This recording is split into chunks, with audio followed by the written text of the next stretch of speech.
Welcome back to the New Sentinel. I'm Chukwuka, and on today's table, we're talking jewel heists, rigged games, and well, how those headlines spiral out into everything from politics to public trust. Ethan, Olga, Duke, let's just get straight into it, shall we? The Louvre jewel heist. Imagine, $102 million in crown jewels, walked out of Paris in under 7 minutes. That's faster than tea at most airports. Authorities nabbed one suspect at Charles de Gaulle trying to get to Algeria, the other en route to Mali. You hear stories like this, and it almost feels like something out of Ocean's 11, but it's real. The global reach, the planning, any thoughts? Yeah, Chukwuka, that kind of precision, that's military style. The fact they hit high-value targets, planned escape routes through 2 different continents. I mean, that's not just street-level crime. That's organized, probably ex-military, or at least someone used to operating in hostile environments. It's almost strategic chess, if you ask me. Reminds me of those old Cold War raids. Not to sound too much like a history nut, but the tactics overlap. Roger that, Ethan. Let me put it this way. It's all about discipline and timing. I saw it on deployment, too. Chukwuka, you probably remember that base robbery we got wind of? They relied on surprise, speed, and confusion. Same playbook, just a different prize. And now, these guys, they get caught because, what, someone blabbed? Or just too greedy, went for the first outbound plane. They always get greedy. But honestly, it also reflects the desperation and the pull of global crime networks. Like, it's not simply about riches. It's about how criminals, often driven by circumstances, get entangled in these transnational webs. And we can't ignore the economic angle. $102 million disappearing isn't only a museum's problem. That sort of crime can have ripple effects. Tourism, public trust, insurance rates. And the NBA scandal too. Duke, you want to take that one? Yeah, let's talk about Operation Royal Flush. I mean, you've got over 30 folks indicted, including NBA coach Chauncey Billups, player Terry Rozier, and even a couple known ex-mob types. Rigged poker games, inside bets, 4 New York mafia families allegedly pulling the strings. This ain't just about a few bad apples. It's a syndicate infecting the whole orchard. That shakes fans' trust. People want their sports clean. Instead, it's a side hustle for organized crime, and the FBI's still digging. And let's not forget, this isn't the first time sports and crime have overlapped.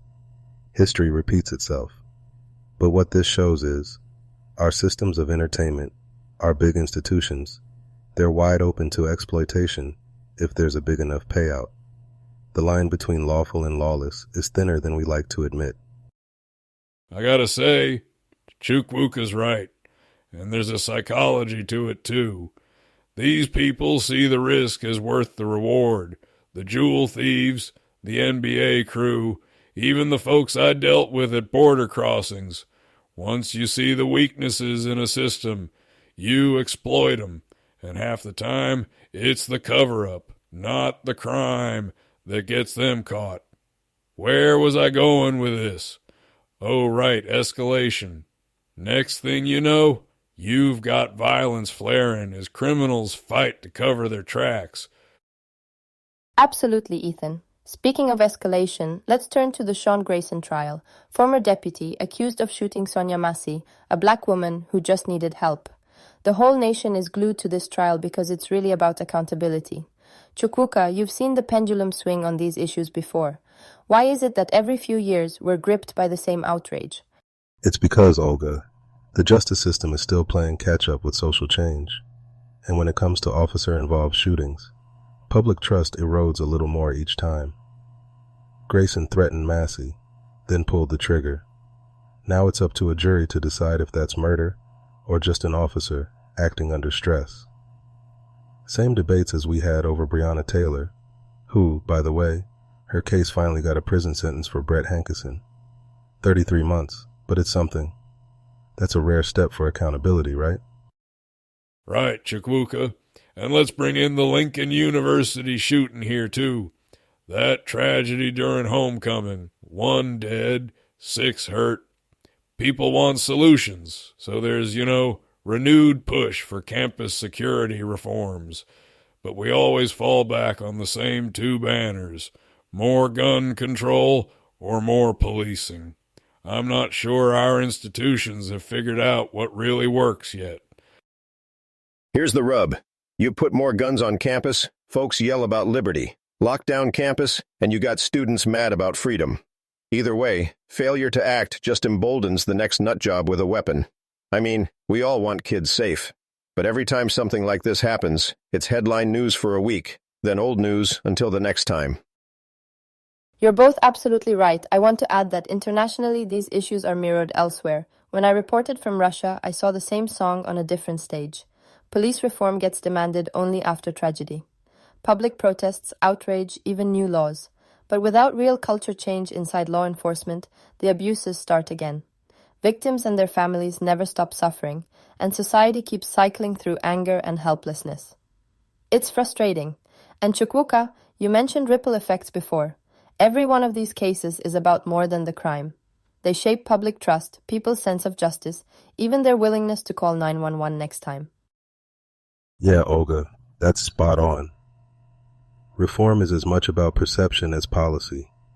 And these high-profile cases, they're like a mirror, showing us what's cracked, what's on the mend, and what we're still sweeping under the rug. Since we're talking trust, let's dig into how technology fits, because that Baltimore AI incident is a real canary in the coal mine.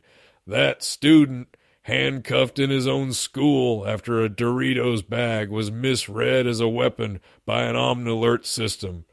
8 squad cars responded. That's not just a technical mistake, that's a failure of judgment. And it raises the question, are we handing over too much power to tech that isn't ready for the field?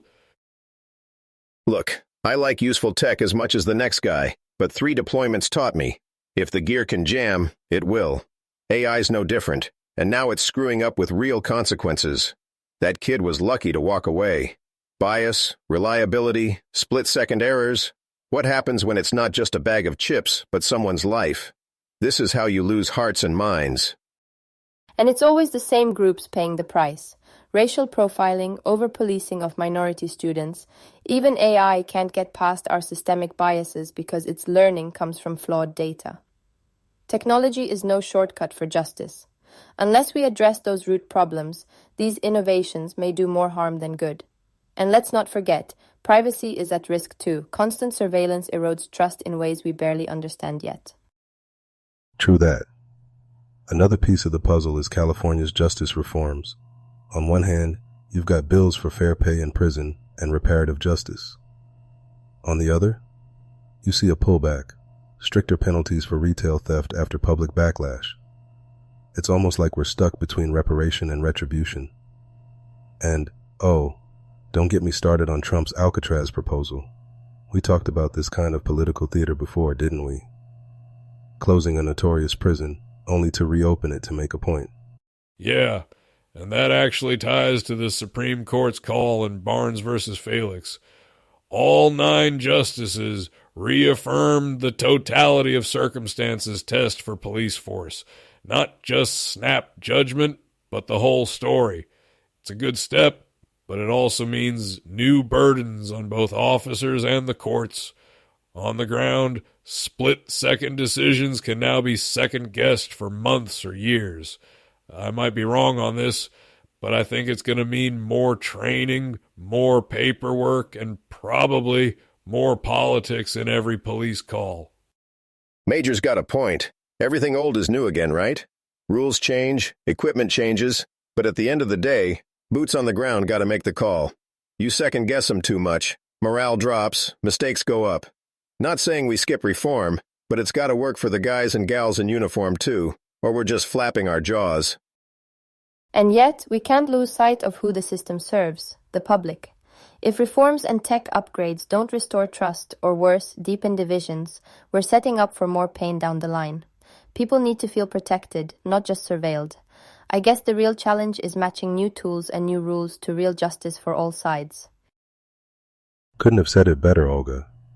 This crossroads, between technology, reform, and good old-fashioned human judgment isn't going away. And as always, the new Sentinel will be right in the thick of it, breaking things down, watching what's next. That's a wrap for today. Ethan, Olga, Duke, always a pleasure sparring with you all. You too, Chukwuka. See you next episode, folks. Stay sharp out there. Thank you all for a thoughtful discussion. Until next time, stay informed and take care. Always a fight. Always worth it. Catch y'all next round. Out.